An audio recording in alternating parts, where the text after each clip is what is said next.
कांद्याला कवडीमोल भाव मिळत असल्यानं धुळे तालुक्यातील सोनगीर येथील शेतकरी शशिकांत बडगुजर यांनी हताश होऊन आपल्या 2 एकर क्षेत्रातल्या उभ्या कांदा पिकावर रोटावेटर फिरवून ते पीक नष्ट केलंय।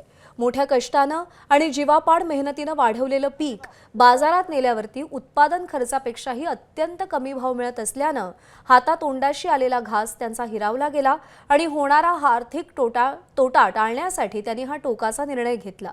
सध्या बाजारपेठेत कांद्याचे दर मोठ्या प्रमाणावर गडगडले असून शेतकऱ्यांना लागवडीचा आणि मजुरीचा खर्चही वसूल करणं कठीण झालंय।